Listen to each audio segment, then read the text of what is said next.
Kana torbee lamaa fi manatti itti cufanii jiru jechaadha. Ashama akkam jirtu hordoftoonni koo nagaa waaqayyo isiniif haa baay'atu.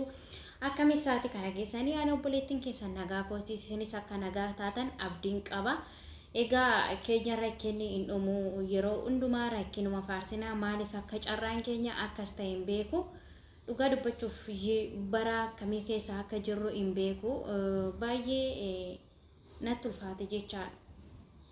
Hundumti keessaniyyuu viidiyoo kana like share godha gara dhimmi ilaallatutti akka dabarsitaniif kabajaan isin gaafadha. Egaa micayyoo as gubbaatti argitan kana micayyoon kuni Ambassee Naggasaa jedhamti. Shawaa Kibbaa Walisootti dhalattee guddattee erga gara Suudi Arabiyaa deemtee reefu ji'a lama jechaadha. Micayyoon kuni haala rakkisaa keessa jirti. Dhugaa dubbachuuf micayyoon kuni nama waggaa 16 hin dabarre jechaadha. Suura irraayyuu hin argitu jechaadha. Baay'ee tokko natti ulfaate. Egaa micayyoon kuni gaafa biyya isheetti baatu as taa'ee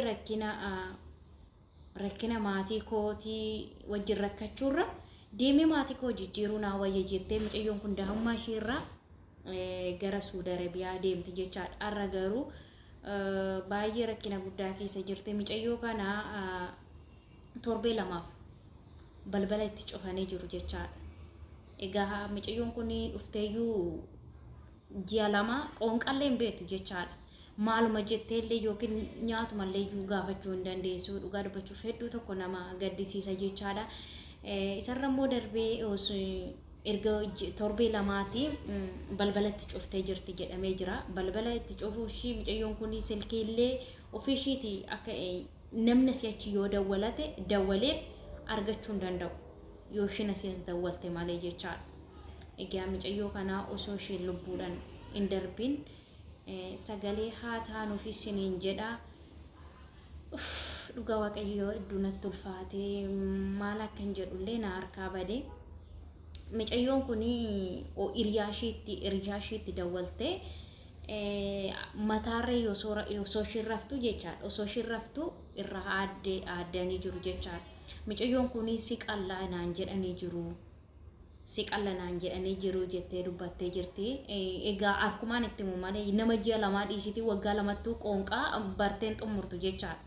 Warroonni waggaa 2-3 teenyeyyuu akka garaa keenyatti dubbatachuu hin dandeenyu jechaadha. Micayyoon kun immoo ji'a lamatti nyaatumallee dhokattee yeroo isheen manaa baay'een dhokadhee nyaadha jettee baay'ee tokko garaa na nyaatte jechaadha. Dhugaa dubbachuuf keenya rakkinni hin dhumu jechaadha. Kan shamarranii yeroo hunda rakkinni hin dhumu.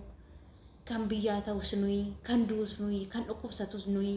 Maaliif akka carraan keenya kana ta'e hin beeku. Dhugaa dubbachuuf hedduu garaa micayyoon kun xiqqashuu kaatteeyyuu hin qoofne jechaadha. Garuu yookiin maatii ishee rakkatanii mana jiru kottas teenyee wajjin rakkachuurra micayyoon keenya deemtee nu haa jijjiirtu jedhaniiti kaa. Egaa hin beekna biyya Itoophiyaa keessa rakkinoota jiru hin beekna jechaadha. Hundumti keenyayyuu garuu rakkina kanaas teenyee maatii keenya wajjin eenyu jechuurra deemee maatii koo jijjiiruu ofillee jijjiiruu qaba jettee micayyoon kun xiqqashuudha. Akkuma suuraa irratti argitan jechaadha. Nama yaadallee naanneffate miti. Waan baay'eedha jechaadha dhugaa dubbachuuf. Jecha warroota kana dura sagalee taa'aa turrellee argaa turre. Isaan keessa micayyoon kun hedduudhuma tokko garaa na nyaatte jechaadha. Maaliif akka ta'e hin beeku keessattuu kaatteellee hin quufne baay'ee xinnashuudha. Baay'ee jechaadha dhugaa waaqayyoo. Hedduu tokko garaa na nyaatte. Maal isiniin jechuu barbaade micayyoon kun sin qala jetteen jirti jechaadha. Madaam ishii qubaan hin jira mitire afaan yoo qoonqan yoo galuu fi baateyyuu yeroo wanti harkaan naan jettu naaf galee maatii koottillee naafi maayina ajjeesuudhaaf jirti jettee dubbattee jirti. Hedduu tokko garaa na nyaatte dhugaa dubbachuuf hedduu waan garaa nama nyaattu hedduu tokko. Egaa dhugaa dubbachuuf hundumti keessan akka amantaa keessanitti warroonni immoo Suudi Arabiyaa keessa jirtan akka sagalee taataniif hin jedhaan micayyoo kana qaqqaba. Boru boo'urra har'a osoo lubbuudhaan jirtu lubbuu micayyoo kana haa oolfannu siniin jedha. Micayyoon kun minaan illee argachaa hin jirtu yeroo isheen manaa baate jechaadha. Yeroo madaam ishee manaa baate minaan illee nyaachaa jirti nyaatti jechaadha. baay'ee garaa nama nyaatti baay'ee dhugaa dubbachuuf hedduu tokko kana torbee lamaa fi manatti itti cufanii jiru jechaadha. Ashama akkam jirtu hordoftoonni koo nagaa waaqayyo isiniif haa baay'atu. Akkamitti isaati kana keessanii ana obboleettiin keessan nagaa koostii isinis akka nagaa taatan abdiin qaba.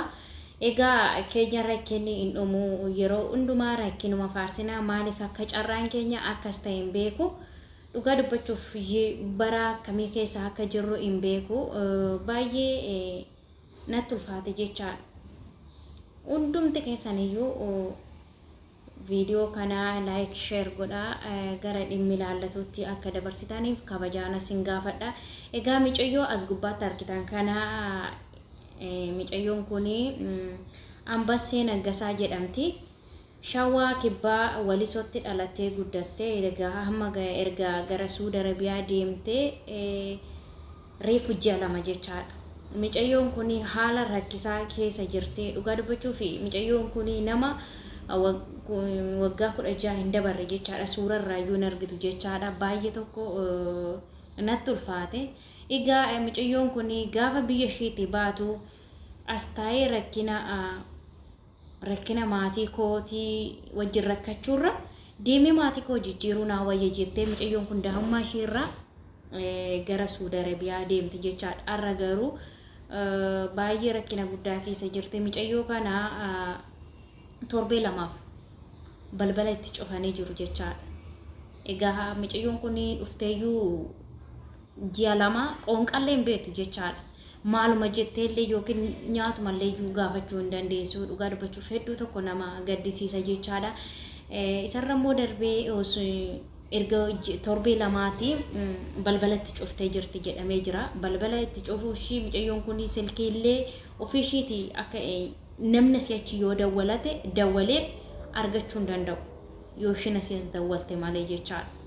Egaa micayyoo kanaa osoo isheen lubbuudhaan hin darbiin sagalee haa taanuuf isiniin jedha. Dhugaa waaqayyoo hedduu natti ulfaatee maal akkan jedhullee na harkaa badee.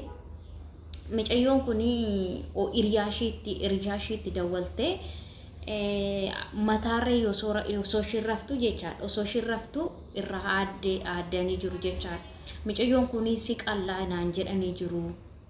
Si qallanaan jedhanii jiru jettee dubbattee jirti. Egaa akkumaan itti malee nama ji'a lamaa dhiisitii waggaa lamattuu qoonqaa barteen xumurtu jechaadha. Warroonni waggaa 2-3 teenyeyyuu akka garaa keenyatti dubbatachuu hin dandeenyu jechaadha. Micayyoon kun immoo ji'a lamatti nyaatumallee dhokattee yeroo isheen manaa baay'een dhokadhee nyaadha jettee baay'ee tokko garaa na nyaatte jechaadha. Dhugaa dubbachuuf keenya rakkinni hin dhumu jechaadha. Kan shamarranii yeroo hunda rakkinni hin dhumu. Kan biyyaa ta'us nuyi, kan duus nuyi, kan dhukkubsatus nuyi. Maaliif akka carraan keenya kana ta'e hin beeku. Dhugaa dubbachuuf hedduu garaa. Micayyoon kun xiqqashuu kaatteeyyuu hin qoofne jechaadha. Garuu yookiin maatii ishee rakkatanii mana jiru. Kottas teenyee wajjin rakkachuurra micayyoon keenya deemtee nu haa jijjiirtu jedhaniiti kaa. Egaa hin beekna. Biyya Itoophiyaa keessa rakkinoota jiru hin beekna jechaadha. Hundumti keenyayyuu garuu rakkina kanaas teenyee maatii keenya wajjin eenyu jechuurra deemee maatii koo jijjiiruu ofillee jijjiiruu qaba jette. Micayyoon kun xiqqashuudha akkuma suuraa irratti argitan jechaadha. Nama yaadallee naanneffate miti. Waan baay'eedha jechaadha dhugaa dubbachuuf. Jecha warroota kana dura sagalee taa'aa turrellee argaa turre. Isaan keessa micayyoon kun hedduudhuma tokko garaa na nyaatte jechaadha. Maaliif akka ta'e hin beeku. Keessattuu kaattellee hin quufne baay'ee xinnashuudha. Baay'ee jechaadha dhugaa waaqayyoo. Hedduu tokko garaa na nyaatte. Maal isiniin jechuu barbaade micayyoon kun sin qala jetteen jirti jechaadha. Madaamishii qubaan hin jira mitire afaan yoo qoonqan yoo galuu fi baateyyuu yeroo wanti harkaan naan jettu naaf galee maatii koottillee naafi maayinaa ajjeesuudhaaf jirti jettee dubbattee jirti. Hedduu tokko garaa na nyaatte dhugaa dubbachuuf hedduu waan garaa nama nyaattu hedduu tokko. Egaa dhugaa dubbachuuf hundumti keessan akka amantaa keessanitti warroonni immoo Suudi Arabiyaa keessa jirtan akka sagalee taataniif hin jedhaani micayyoo kana qaqqaba. Borboo irra har'a osoo lubbuudhaan jirtu lubbuu micayyoo kana haa oolfannu siniin jedha. Micayyoon kun minaan illee argachaa hin jirtu yeroo ishiin manaa baate jechaadha. Yeroo madaami ishii manaa baate minaan illee nyaachaa jirti nyaatti jechaadha. baay'ee garaa nama nyaatti baay'ee dhugaa dubbachuuf hedduu